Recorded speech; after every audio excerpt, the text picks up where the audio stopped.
En vivo, desde la Octava, en el corazón de la Ciudad de México, para todo el país, en contexto. Es momento de ponernos en contexto con Rubén Luengas.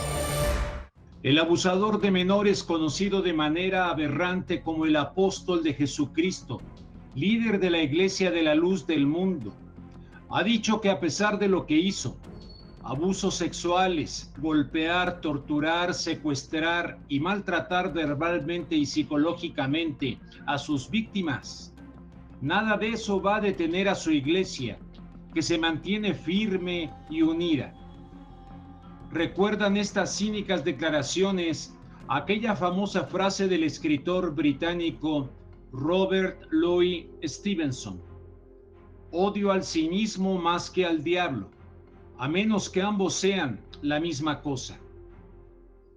A 3 años de su detención, ¿cómo olvidar cuando el falso apóstol fuera homenajeado en 2019 en el máximo recinto cultural de México, el Palacio de Bellas Artes, por políticos, empresarios y figuras reconocidas del mundo de la farándula y el espectáculo? Nunca en la historia de Bellas Artes se le había ofrecido homenaje a algún líder religioso, presentado como la magna gala organizada para honrar al llamado excelentísimo apóstol de Jesucristo. La información sobre dicho homenaje en el Palacio de Bellas Artes quedó reservada hasta el año 2024, cuando termina la administración del presidente actual, Andrés Manuel López Obrador.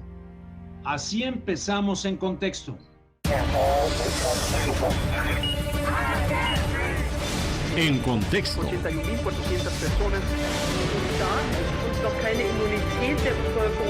En contexto con Rubén Luengas.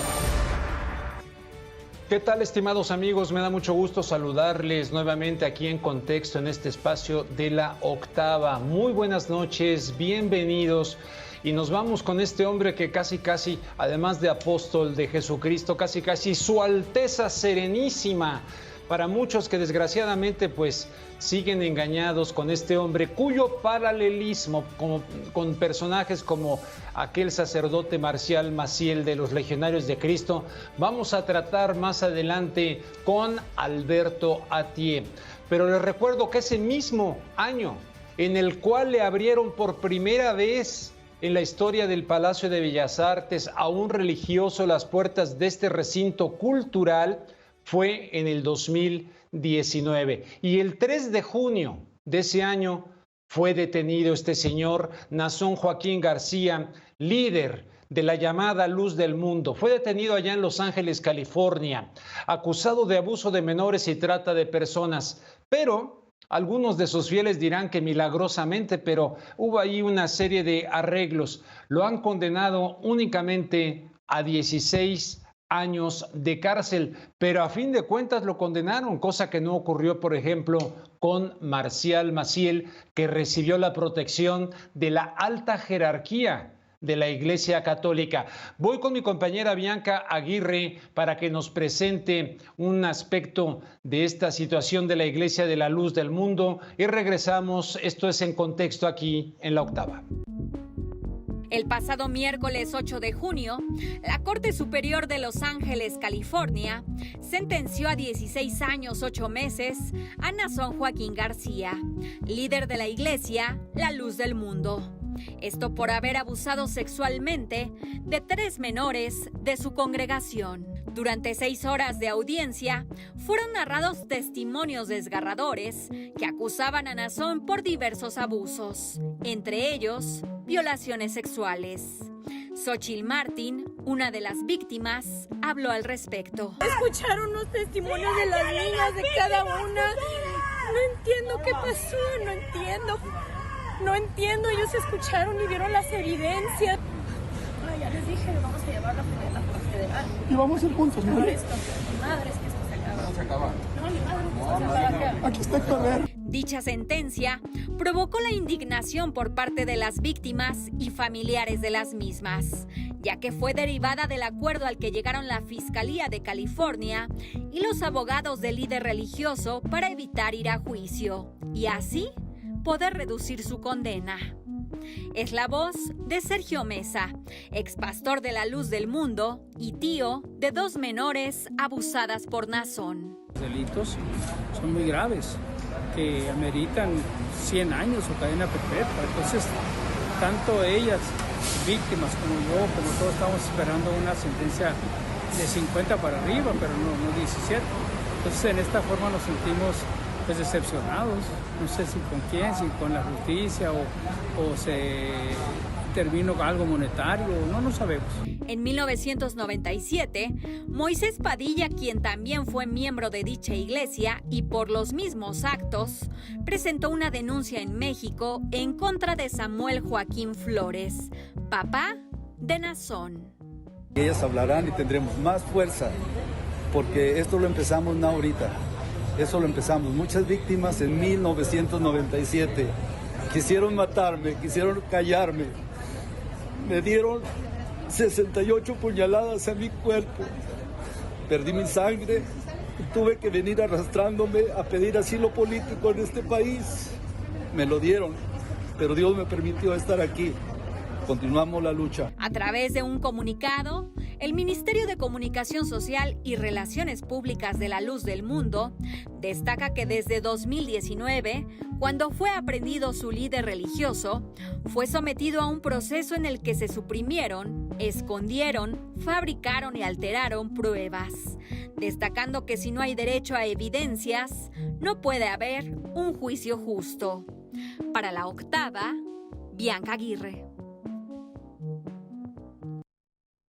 Bien, gracias a Bianca Aguirre. Fíjese que el lunes pasado participé en el espacio de radio y de YouTube con Jesús Escobar Tobar hablando acerca de este tema, y entre los comentarios que me pusieron en el canal de YouTube es: tengo más de 13 años de seguir al señor Rubén Luengas, yo pensé que era un periodista objetivo, me dijo esta persona, soy miembro de la Luz del Mundo y el señor Luengas está diciendo mentiras. ¿Cómo me recuerda eso?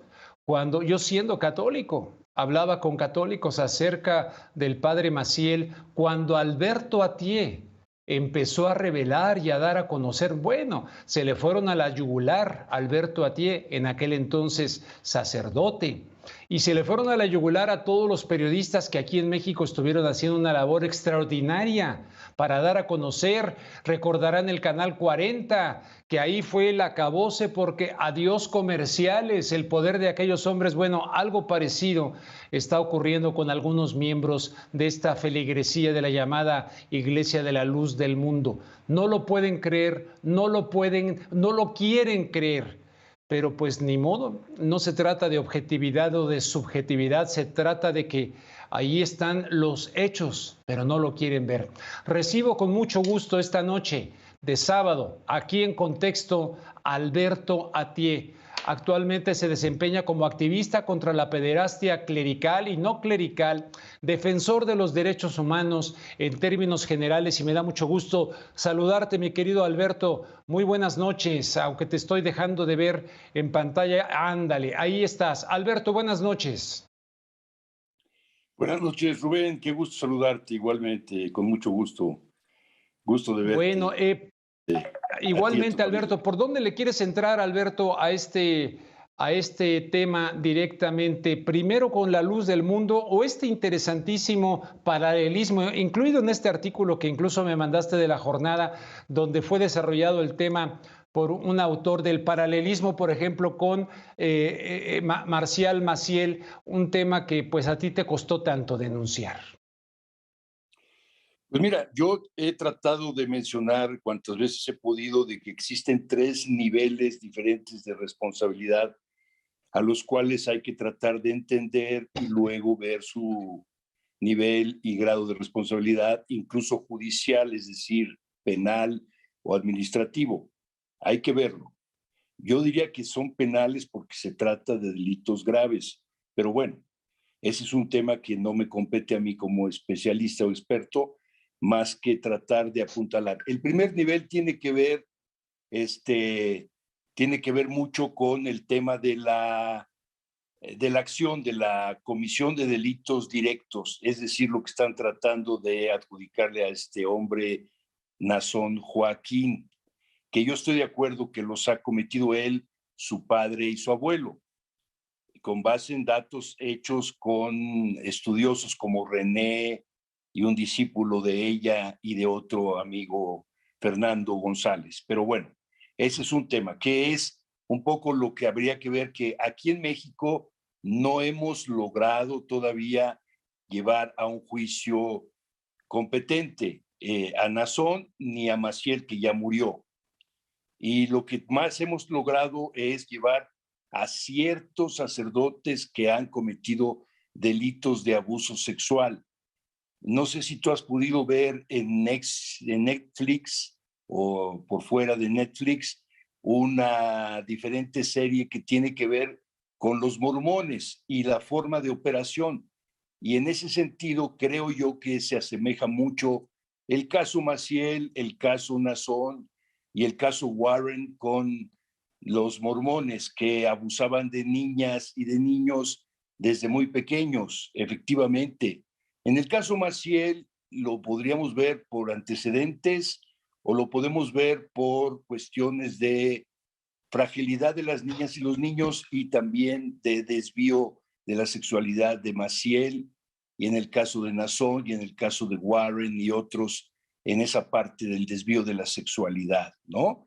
Pero también lo podemos ver en el campo de la vocación o de la misión que Dios les ha encomendado, y que en el caso de Maciel estaba relacionado con la vocación sacerdotal y con el diseño y creación de grupos de control y de poder y de infiltración. Y en el caso de Nazón Maciel, de Nazón Joaquín, con el tema que tiene que ver con la vocación y la misión bíblicas, pero también con la desviación sexual, obviamente. Y luego finalmente está el tema de la uso de estas niñas, de estos niños para fines religiosos, como en el caso de Warren, contar con 60 y tantas esposas, varias de ellas hasta de 14 años, etcétera, ¿no? Entonces, todo es un tema. El segundo nivel es el de la protección, que en el caso de Nazón tiene que ver con el grupo de abogados y con las finalidades que se están viendo en temas de no llegar a juicio o de brincarse arreglos extrajudiciales en los Estados Unidos, pero en México ni siquiera investigaciones judiciales, Rubén. México es un país en donde el tercer nivel de responsabilidad es muy importante, que es el nivel de acuerdos políticos. La iglesia de Nazón, desde su abuelo, estaba muy ligada al tema de la persecución llamada religiosa o guerra cristera, y entonces el PRI se congració con este modelo de iglesia que se estaba diseñando con el patriarca Pérez primero y luego con el abuelo de este señor, ¿no?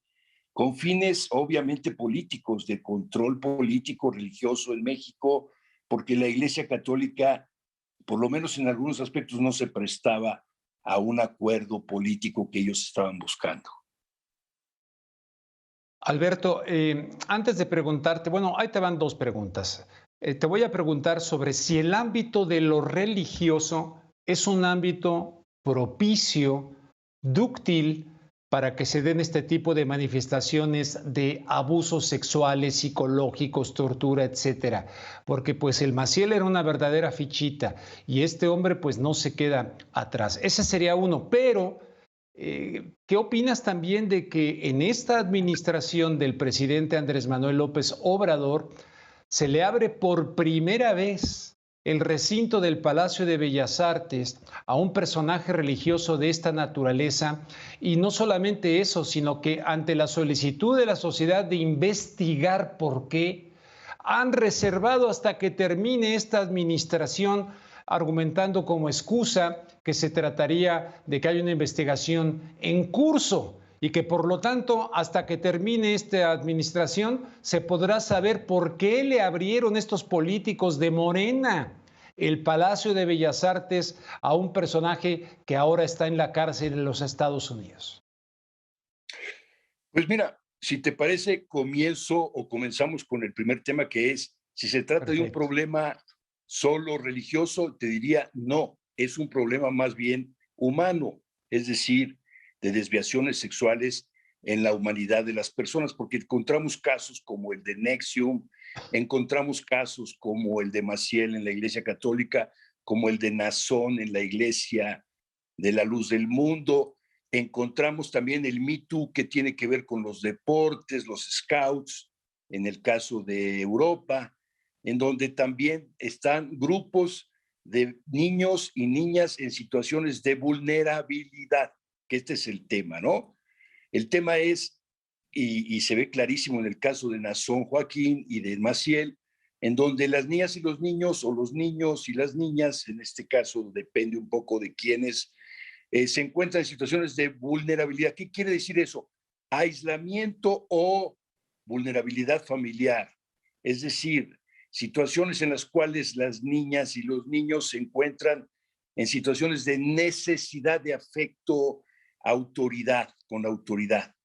Esas necesidades de afecto con autoridad pueden ser religiosas, sí, efectivamente, y así ha pasado, pero también pueden ser seculares, como NXIVM, el Me Too, o en otros casos, como el caso de Warren en los Mormones, en donde encontraban niñas y niños en situaciones de aislamiento o de selección. Maciel seleccionaba a sus efebos, a sus discípulos. Joaquín Nazón dicen que le llevaban niñas de varios grupos familiares, las mamás entregando a sus niñas. Y en el caso de Warren, con los mormones, niñas seleccionadas para ser esposas de este señor por mandato divino. Pero también encontramos el tema deportivo, el tema de Epstein, con su elección para, digamos, satisfacer sus necesidades. Es decir, hay un mundo ahí. El tema central es que las niñas y los niños tengan acceso a decir y a confiar: este señor en tal grupo, en tal institución, está haciéndome algo que no me gusta. Así es como tendríamos que clasificar. Puede ser religioso, o puede ser por selección como el deporte, o puede ser por selección como me gusta que me soben cuando tengo ganas, Epstein, o me gusta tener éxito en NXIVM, etcétera. Rubén, ese es el primer nivel. El segundo nivel es el de protección de estos grupos, la contratación de abogados, como en el caso de Epstein o de Nazón, que dicen que es el mismo abogado de Epstein, o de los grupos religiosos, como en el caso del arzobispo Norberto Ripera, que negó los casos hasta que tuvo que reconocer que sí había habido abusadores. Y este señor, Joaquín Nazón, para no ir a juicio y no llegar a todos los cargos, reconoció 3, y con eso, que está en duda, se le dio una sentencia. Vamos a ver si eso puede ser impugnable y hasta qué grado o no, y entonces llevarlo definitivamente a un juicio completo, ojalá. Pero ahí no termina todo, creo yo, Rubén. Ahí el tercer nivel, que es al que tú señalaste, que es el control político de estos grupos. Y entonces ya no era el PRI, pero ahora pasó al MC, al Movimiento Ciudadano, y ahora se trata del grupo de Andrés Manuel, que trata de hacerle una fiesta a este señor. Ya había habido festejos a Maciel en el monumento o en lo que se llama el centro de convenciones grandotote que está ahí en Reforma, de Palacio Nacional, que tiene que ver con grandes festejos, fiestas. En el Auditorio Nacional, ¿no? En el Auditorio Nacional. En el Auditorio Nacional, exactamente. Ahí se le festejó a Maciel, no sé si tú recuerdes o no, sí, cómo no, cuando se le hizo una fiesta. Y entonces en los colegios, las universidades, le hicieron su fiesta a él. Yo estuve tratando de oponerme a ello, pero bueno, ¿qué te puedo decir? Pues es una cosa muy pequeña la que está de mi parte, pero de todos modos denunciarlo vale la pena, que es algo que Yo agradezco en tu caso y en otros, en donde hubo la posibilidad de abrir la discusión del tema. 3 niveles de responsabilidad: los depredadores, los que lo protegen o encubren, que pueden ser abogados o autoridades locales, y los que manejan un nivel superior, que puede ser la Santa Sede o a nivel nacional el gobierno de Andrés Manuel y su grupo. Otros grupos, claro que sí, están implicados. Hay que ver, hay que estudiar los 3 niveles desde mi punto de vista, Rubén. Alberto, pues yo nomás le recuerdo aquí a la audiencia, o le comparto a la audiencia, que cuando allá en los Estados Unidos, en el canal donde yo trabajaba, te entrevisté, salió aquello al aire, nos amenazaron como canal, así se me informó, de retirar comerciales de la estación por lo que habías denunciado en aquel entonces en contra de Maciel.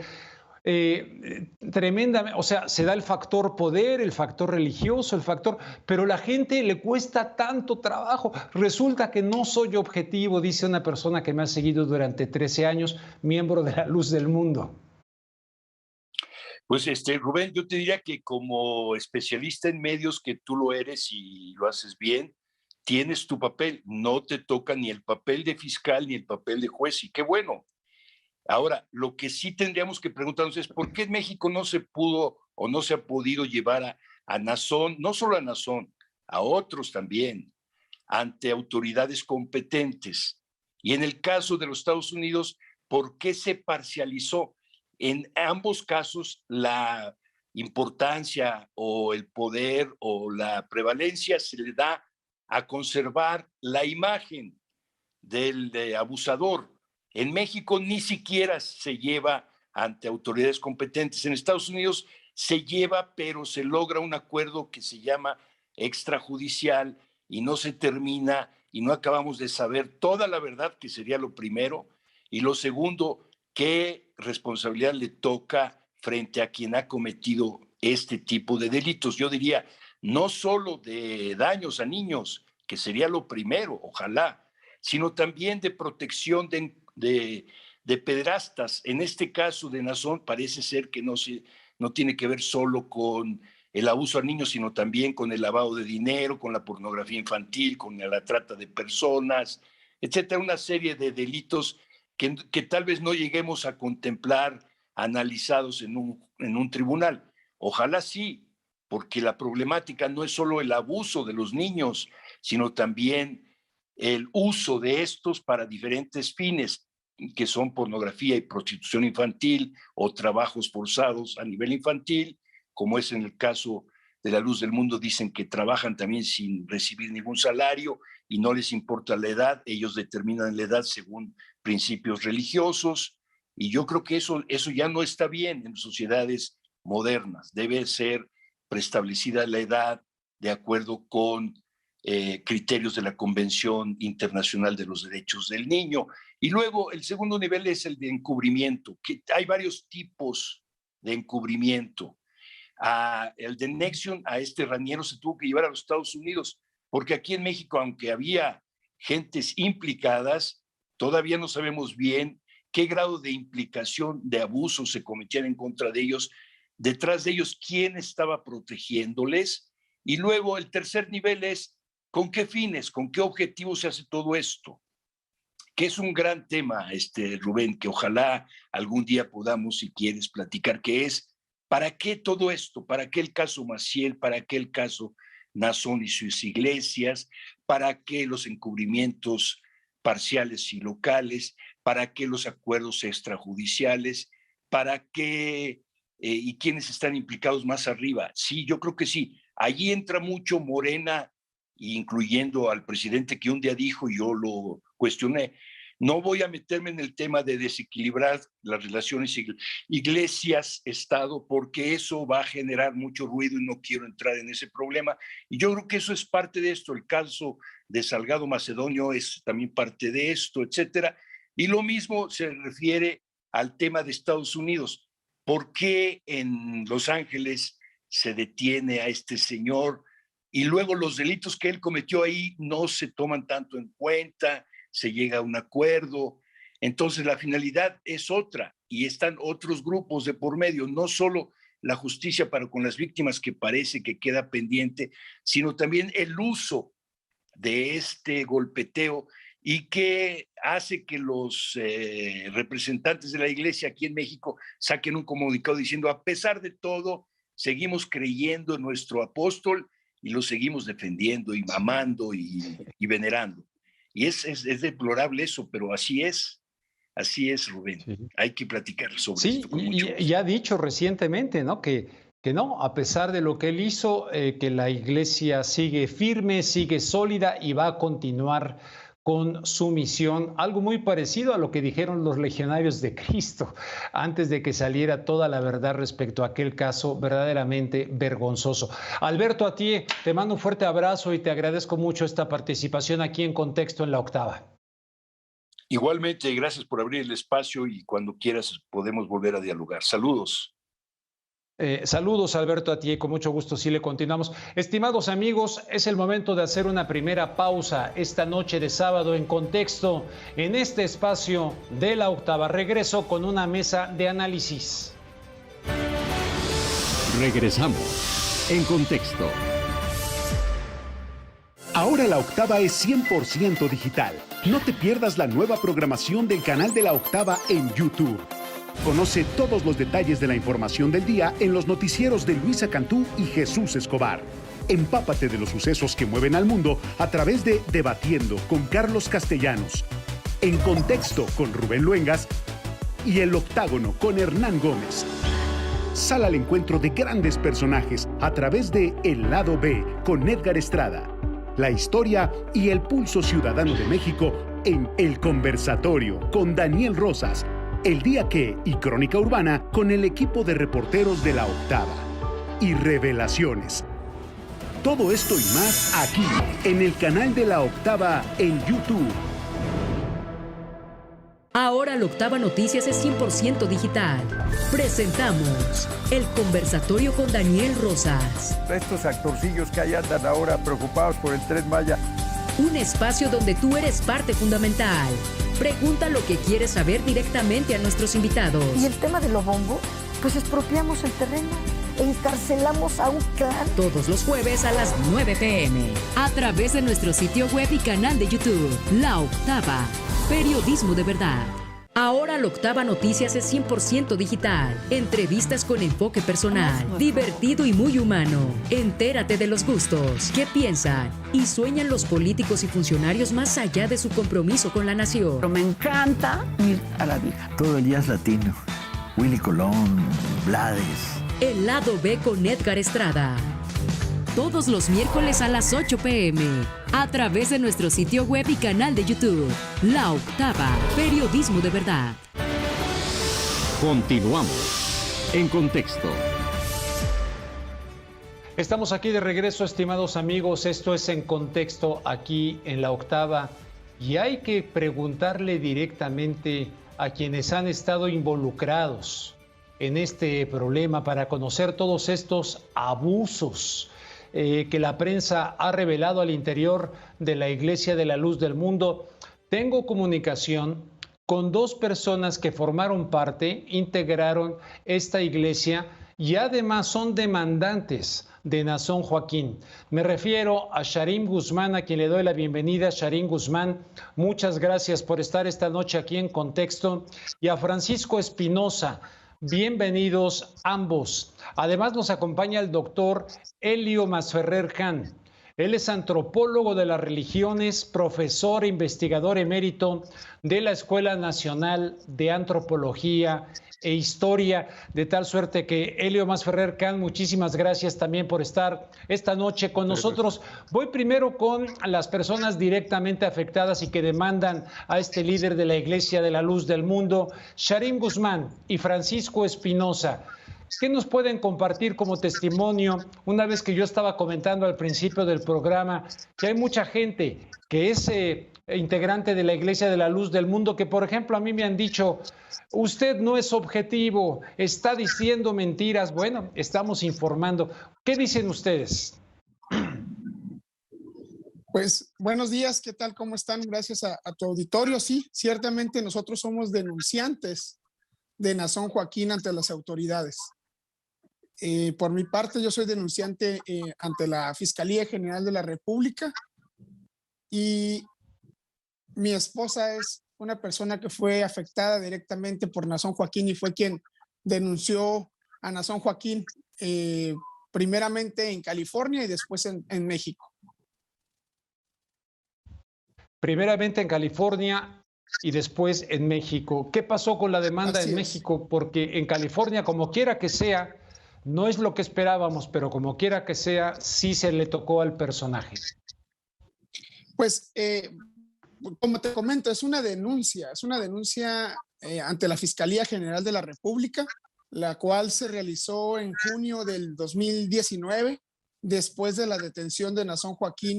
Por ahí nos apoyaron y pudimos tener oído ahora sí antes de las autoridades, pero si no hubiera estado detenido, pues hubiera sido todavía más tiempo y más difícil haber tocado esas puertas.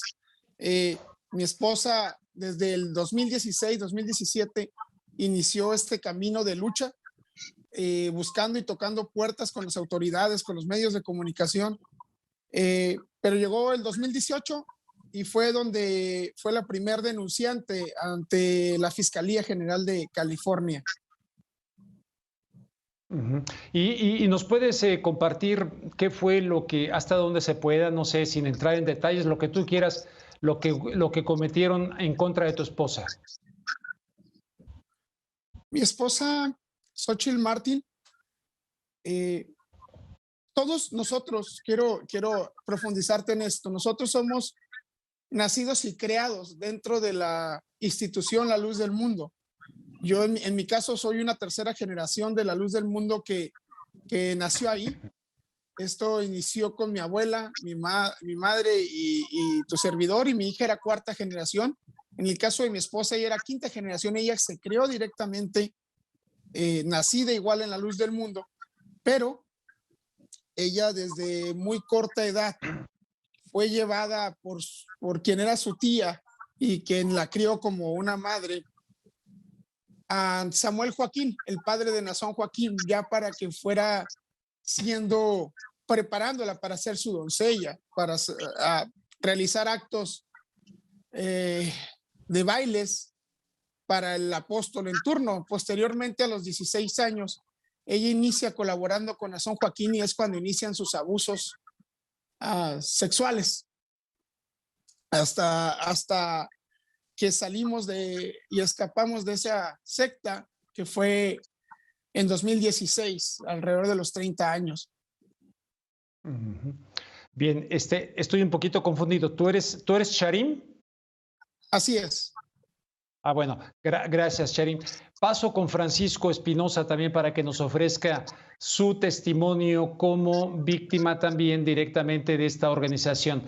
Francisco Espinosa, gracias por estar aquí y platícanos.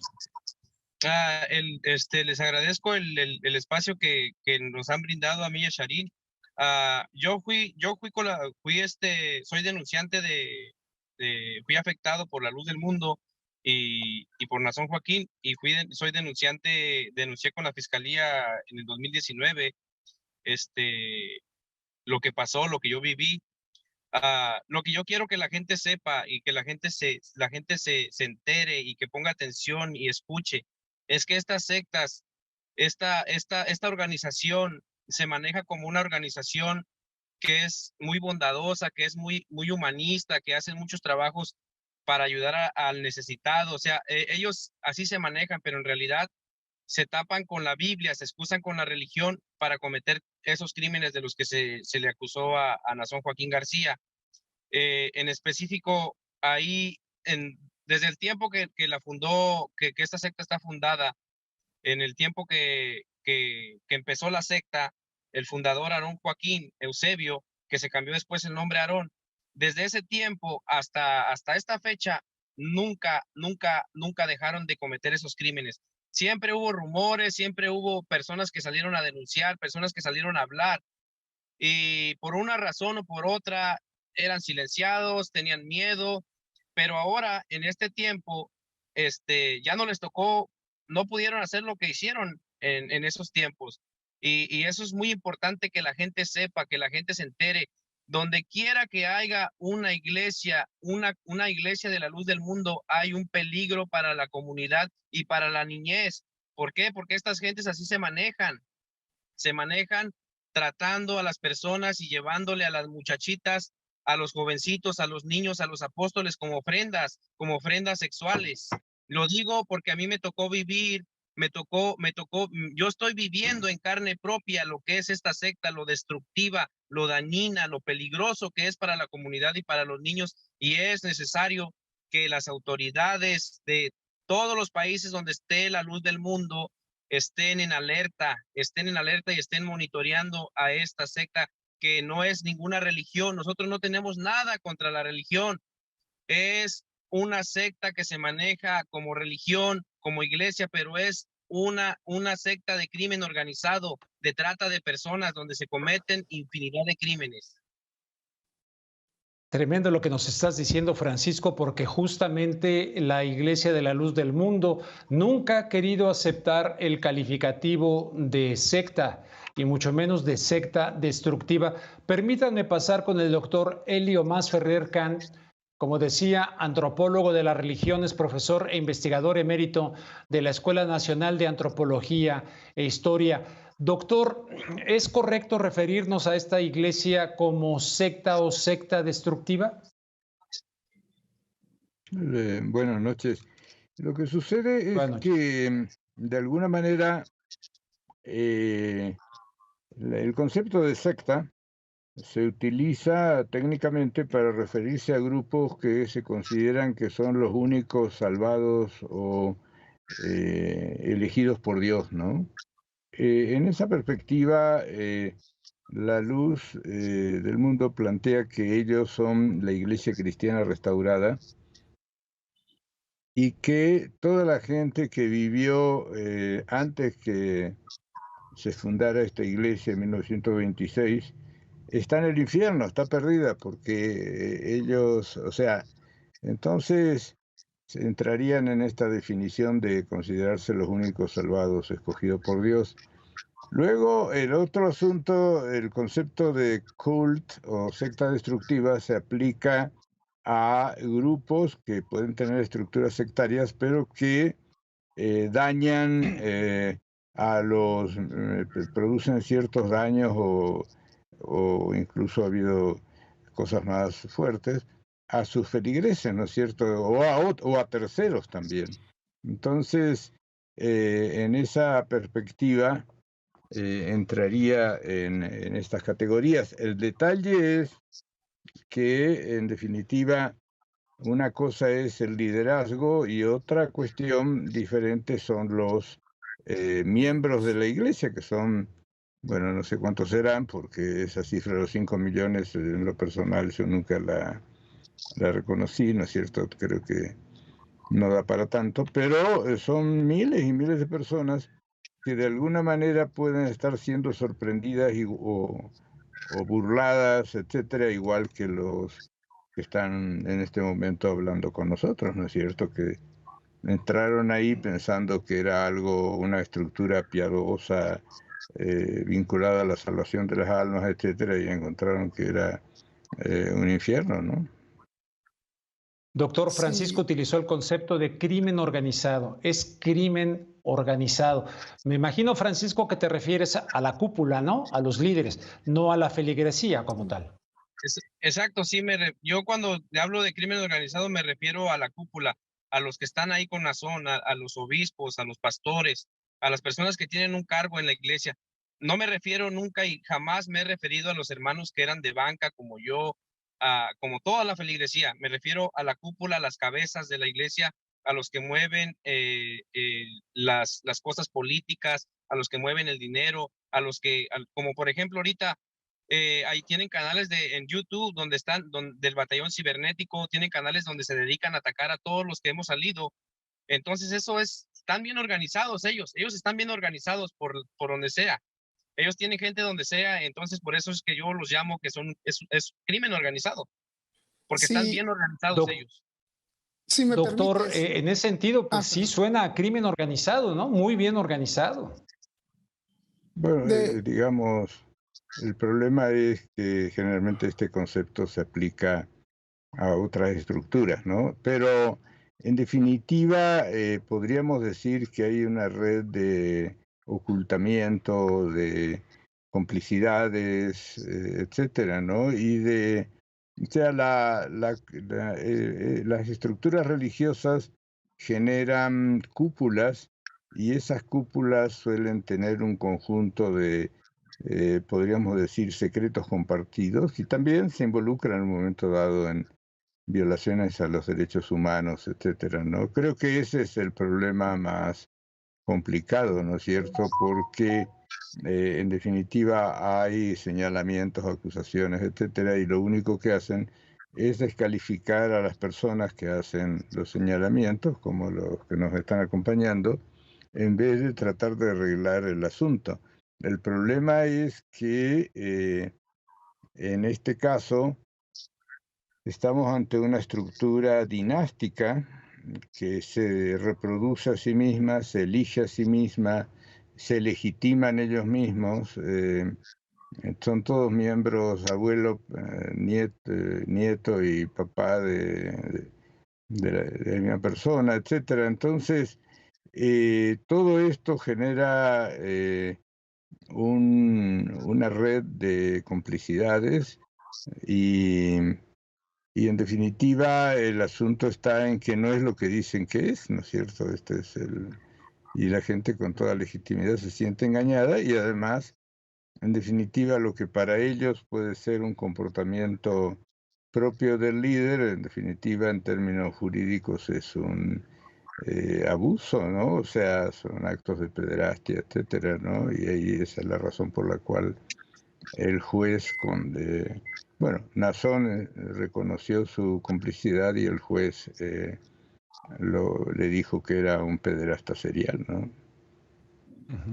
Doctor, el ámbito de lo religioso, no que sea exclusivo de lo religioso, sabemos que no lo es, sabemos que es un problema humano que está en la sociedad, pero el ámbito de lo religioso cataliza, propicia, favorece este tipo de aberraciones y no sé si ve el paralelismo con respecto al caso del padre Maciel de los Legionarios de Cristo, aquí en México también, una organización fundada en México que logra tener un impacto y crecimiento al exterior. Lo mismo La Luz del Mundo, o citábamos al principio del programa con Alberto Atié, ex sacerdote, el caso de los mormones y el caso Warren y toda esta prácticamente esclavitud sexual en el ámbito de lo religioso, que además es su especialidad. Sí, la cuestión es que hay estructuras autoritarias que, digamos, en el siglo XIX, el caso de los mormones, se funda en el siglo XIX y ellos tienen familias poligámicas y de alguna manera tienen un conjunto de mecanismos que se casan niñas muy jóvenes, ¿no? Hay casamiento casi infantil, ¿no? En ese caso era, pero en el siglo XIX la gente se casaba a los 15 años, ¿no? Entonces, habría que ver cómo se podría evaluar.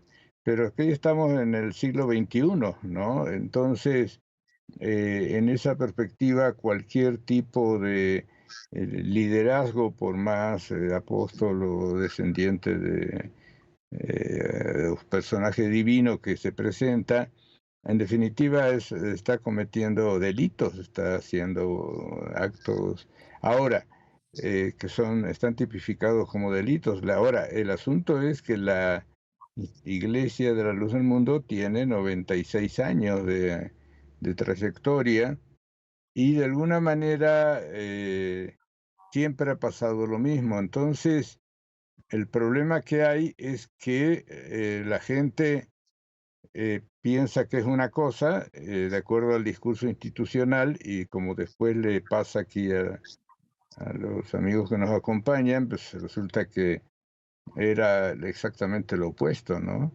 Ahora, el asunto está en que hay una burocracia eclesiástica. Lo mismo pasa con Marcial Maciel y los Legionarios de Cristo, ¿no es cierto? Una burocracia eclesiástica que de alguna manera o se involucra o calla, porque sabe que tiene que de alguna manera estar en un esquema de ocultamiento, de complicidad, o reproduce el modelo más pequeño, ¿no es cierto? Es un contexto donde ellos pueden ejercer, porque eso es, si el líder hace esas cosas, pues los otros líderes de menor nivel harán otras cosas parecidas o no. No sé si me explico. Entonces, claro. El problema es, es social. O sea, la luz, supongamos que tenga 500,000 de feligreses en México.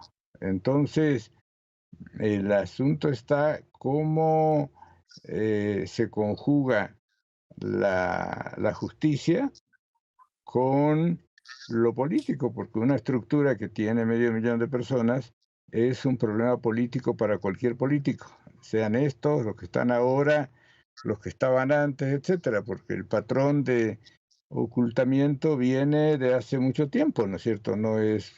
Entonces, este es el punto, y además están los sentimientos religiosos de muchas personas que están convencidas que todo lo que le dice su liderazgo es cierto, y otros, como los que nos acompañan, que después vieron que no era lo que le decían, ¿no es cierto?, sino que era una cosa donde se cometían delitos, abusos, etcétera, ¿no? Entonces, ahí debemos entender que falta un proceso de educación de la sociedad en separar muy bien los sentimientos religiosos de la relación con los líderes religiosos, ¿no? Este es el punto, ¿no? Es el problema más complicado.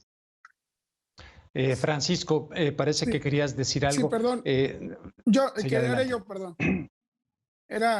Te quería comentar. Es cierto lo que dice el doctor.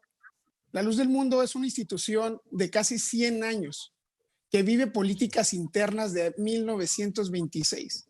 La gente de la Luz del Mundo, así como nosotros, y nosotros no decidimos estar ahí, nosotros nacimos ahí. A nosotros nuestros padres nos llevaron ahí, y a los padres de nuestros padres también los llevaron ahí. Entonces, es una institución que por casi 100 años ha violentado los derechos humanos de las personas. En la Luz del Mundo te dicen cómo vestir, cómo conducirte, si te pones aretes, si te pones un tatuaje, si el hombre debe traer el cabello corto y no largo, y la mujer no corto y sí largo. Y en realidad, en la Luz del Mundo, ¿a qué grado llega la violación de los derechos humanos? Que a partir de los 14 años ya eres considerado un mayor de edad internamente en la Luz del Mundo. Porque cuando te bautizas a los 14 años, que es cuando te obligan o te coercionan o te dan la opción simulada para bautizarte, tú tomas derechos y obligaciones. Y eso ante la ley es una violación ante la ley de asuntos religiosos, porque debes de ser mayor de edad para tener derechos y obligaciones dentro de una institución religiosa. Y lamentablemente, como los apóstoles o dentro de la institución consideran la mayoría de edad a los 14 años, es por eso que a partir de los 14 años inician los abusos sexuales a las niñas, a los niños, por parte de los liderazgos. Ciertamente, no son una institución de 5 millones de feligreses, porque eso lo vienen diciendo desde 1997.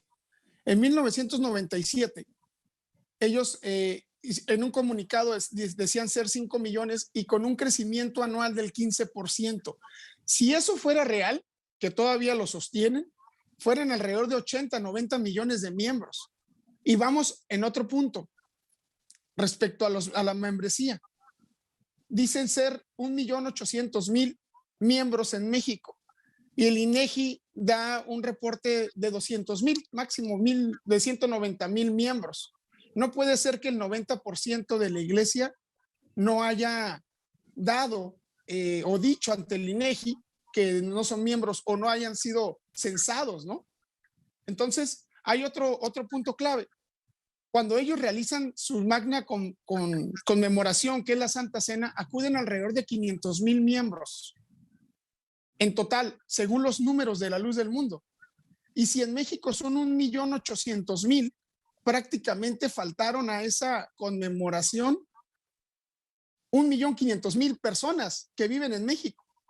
Y es una mentira total, porque en mi iglesia se quedaba solamente el 20% o el 15% de los miembros. Ir a la Santa Cena era lo que tú trabajabas todo tu año para poder acudir a ese momento, porque era el momento más conmemorativo espiritualmente.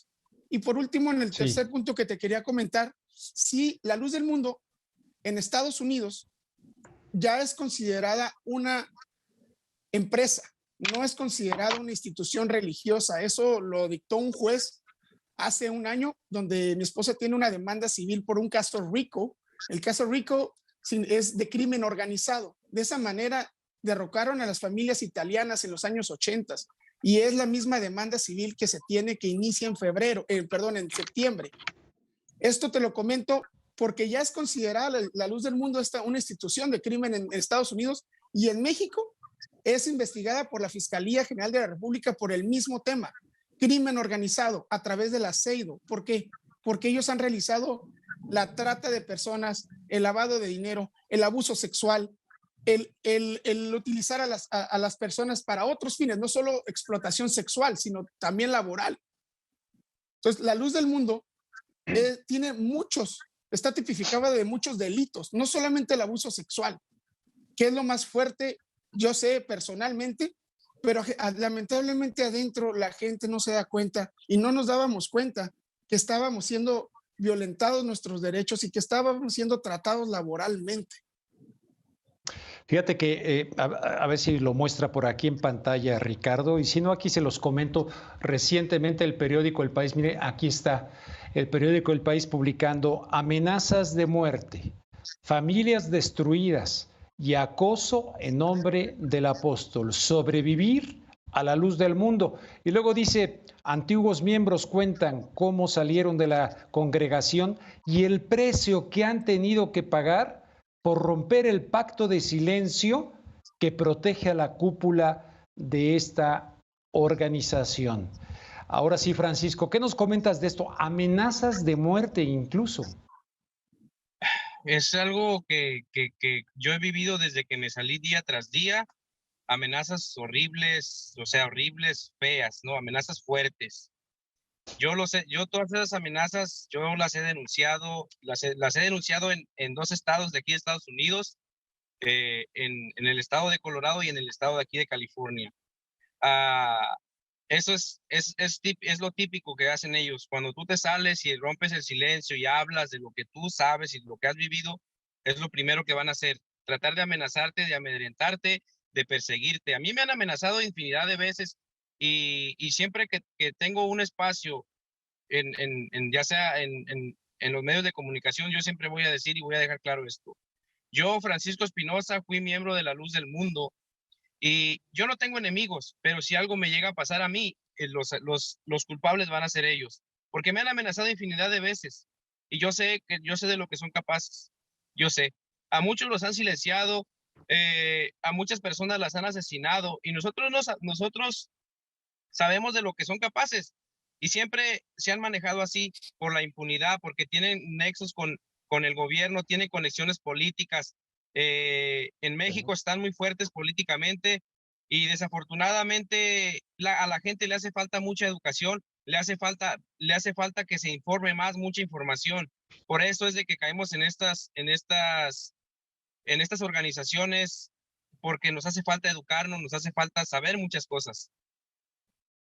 Me quedan menos de 3 minutos para terminar el programa. Quisiera yo pasar primero con Sharim, luego Francisco y terminar con el doctor para sus conclusiones, aunque a cualquiera que quiera comentar, ¿qué opinión les merece el hecho de que por primera vez en la historia del Palacio de Bellas Artes se le haya abierto las puertas a un religioso para un homenaje de políticos, empresarios, gente de la farándula.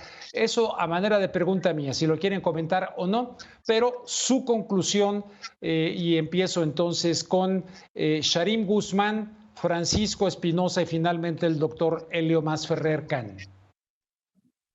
¿Qué tal? Sí, lamentablemente la Luz del Mundo, el acto que se realizó es un acto total de se violentó el Estado laico.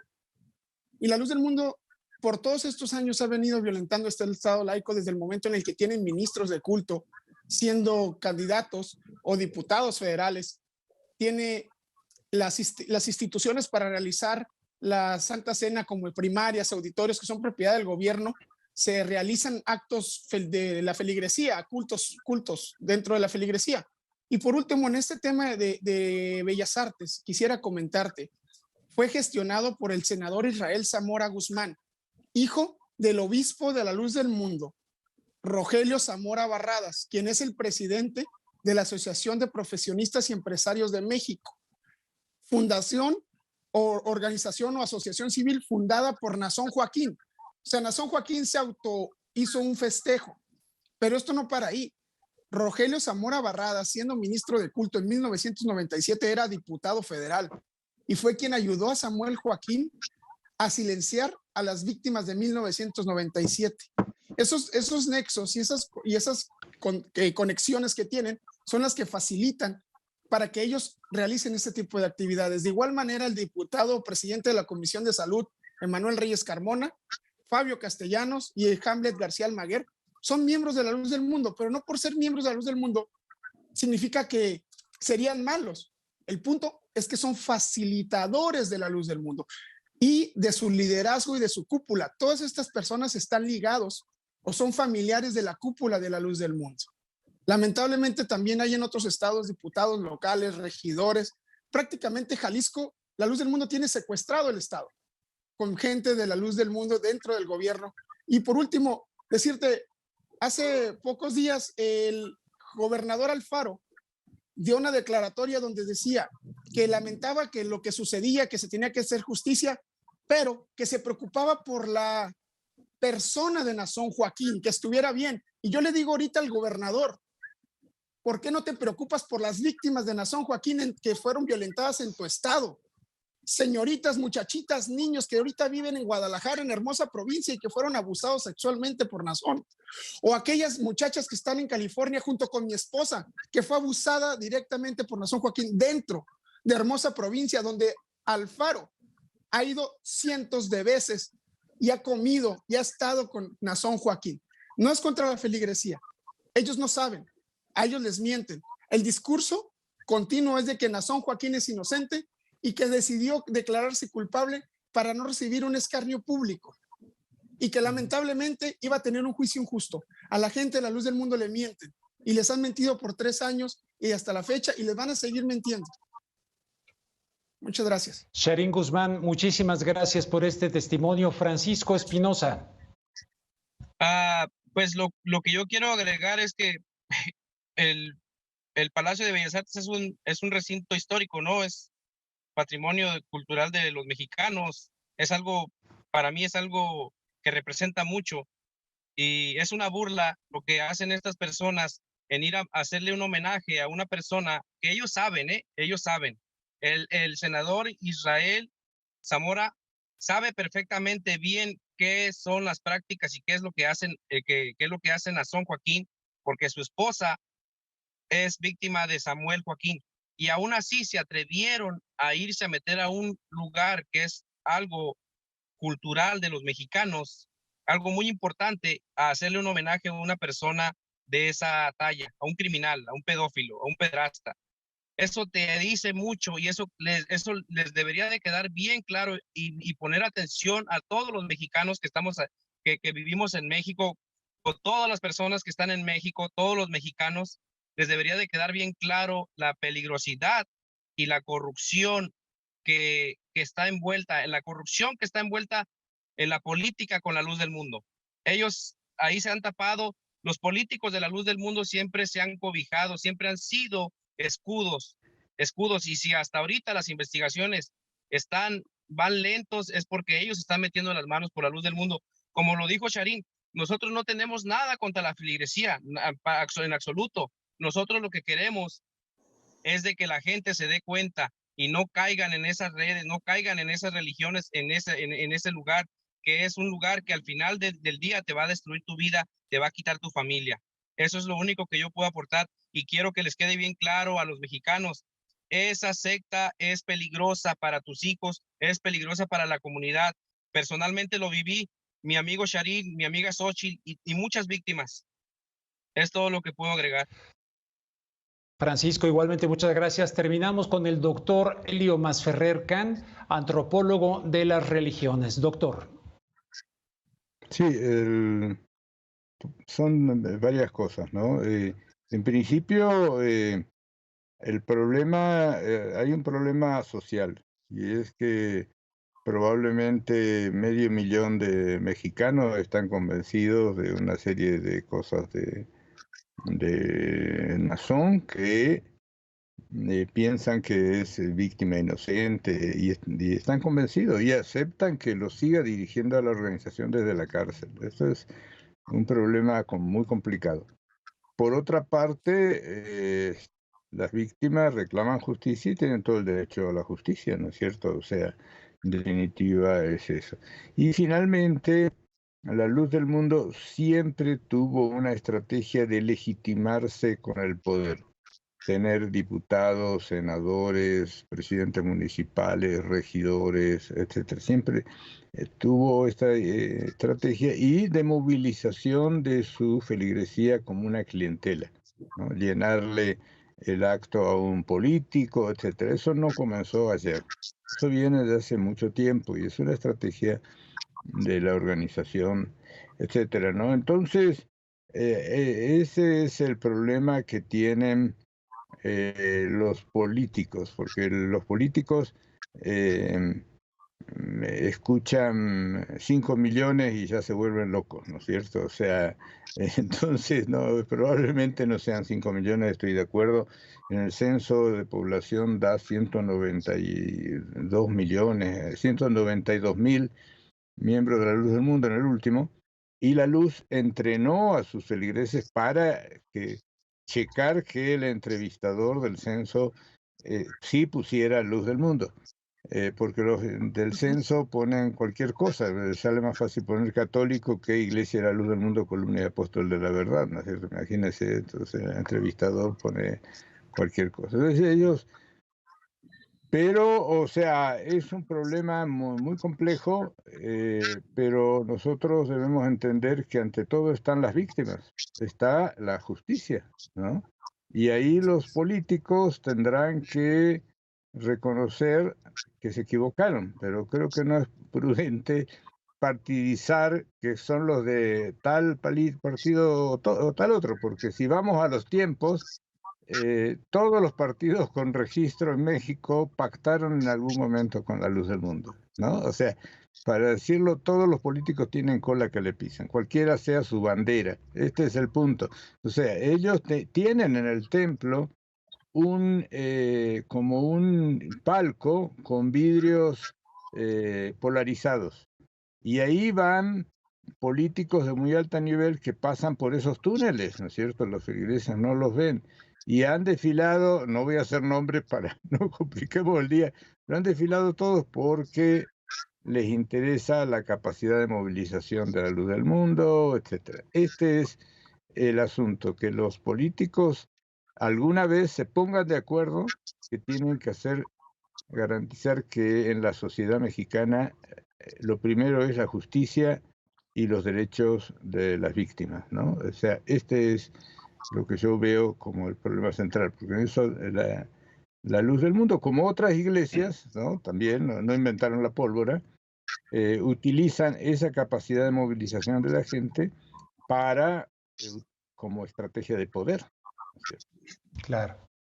Doctor, pues le agradezco muchísimo, el doctor Elio Masferrer Can, agradezco muchísimo a Sharim Guzmán y Francisco Espinosa. Gracias en verdad a los tres por arrojar luz sobre las tinieblas del mundo a través de una organización religiosa. Gracias a los tres por haber estado con nosotros. Gracias. Estimados amigos, y pues tengo la colaboración del doctor Pablo Moctezuma Barragán, que en este caso no es de la Luz del Mundo, sino esto que estamos viendo en los Estados Unidos. Todavía antier, un tiroteo en una iglesia episcopal en Alabama. No para este tema. Y la polémica sobre las armas. En Ohio, el gobernador autorizando pues que estén armados los maestros, o sea que la solución de las armas en Estados Unidos es más armas.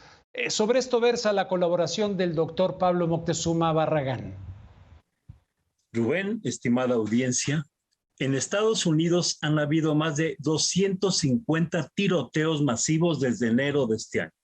Hasta el 8 de junio pasado se habían producido 38 tiroteos más después del asesinato, el 24 de mayo, de 19 niños y 2 maestras en Uvalde, Texas. Vemos claro que este no es un país con la autoridad moral para dar lecciones a otros sobre democracia, paz o derechos humanos. Biden y varios demócratas y republicanos dicen estar tratando que desaparezca este problema, pero sin atacarlo a fondo ni abordarlo con seriedad. No se ocupan de los 1,049 asesinatos de tipo racista que realizó la policía en el último año y de cómo finalizarlos. Pero eso sí, Biden está pidiendo que la policía reciba más armas automáticas y que se le dé más presupuesto usando los fondos federales para el gobierno. Se culpa a los individuos malvados y evitan hablar de toda la cultura de la violencia estatal, la venganza y el racismo, que es la fuente principal de los actos individuales de violencia. Por ejemplo, 10 personas murieron, 3 fueron heridos el sábado 14 de mayo en un tiroteo en un concurrido supermercado de un barrio negro en la ciudad de Buffalo, Nueva York. El autor del ataque fue Payton Greenwood. Ahora está bien claro que la matanza masiva fue planeada de antemano y se escogió precisamente ese lugar por su tradición de lucha antirracista. También se sabe que el individuo responsable de la matanza es un racista conectado con los neonazis y sus teorías supremacistas blancas. Esto incluye conexiones con neonazis en Ucrania. Payton Grendon publicó fotos de sí mismo con símbolos del batallón nazi Azov. Según los informes, las conexiones son tan cercanas que la transmisión en vivo de los asesinatos fue publicada por estos nazis allá en Ucrania. Estos son los mismos neonazis financiados y promovidos por el presidente Biden, Nancy Pelosi, presidenta de la Cámara de Representantes, y otros que repiten su lema nazi de gloria a Ucrania, gloria a los héroes. Es este apoyo y el ejemplo que da Estados Unidos, que la violencia y los asesinatos masivos son la forma de lidiar con los problemas, lo que allana el camino para individuos como Payton y otros involucrados en tiroteos masivos.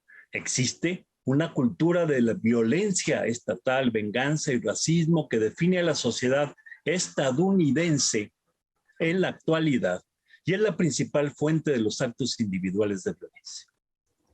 Inmediatamente después del tiroteo en Buffalo, el 15 de mayo, cientos de personas se reunieron y expresaron sus demandas. Quieren menos policía y más fondos para programas sociales, como programas para jóvenes y escuelas. La gente también está decidida a seguir adelante con las celebraciones del 18 de junio, en las que miles de personas celebran el fin del sistema de trabajo esclavo y rememoran toda la historia de resistencia a la esclavitud, la desigualdad y el racismo que está organizado por el Estado mismo.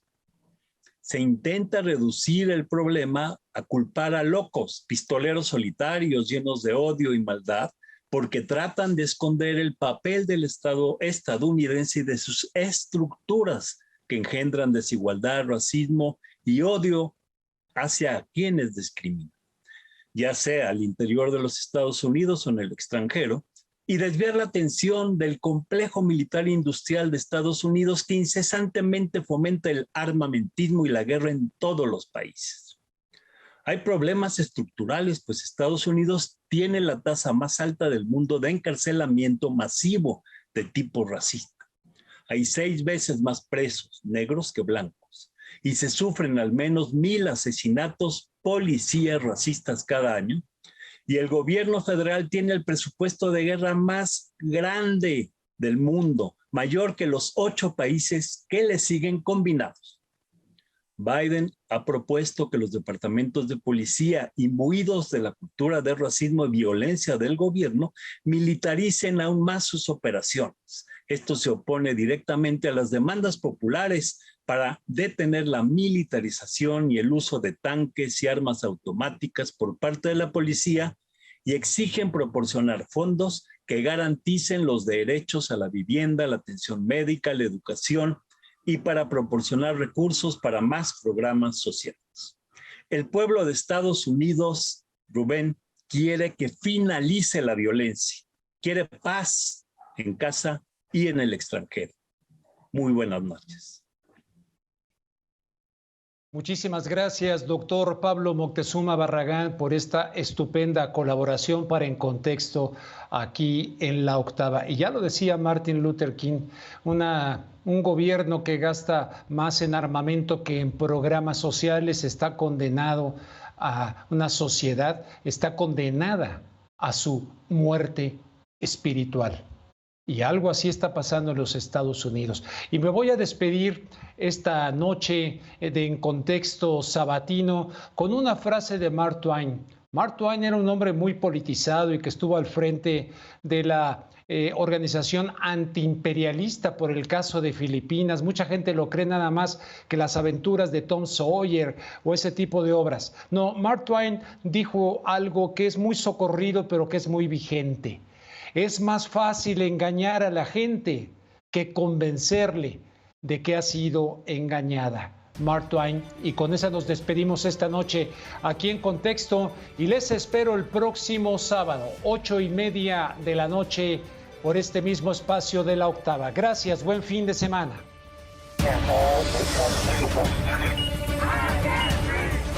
En Contexto. 81.400 personas.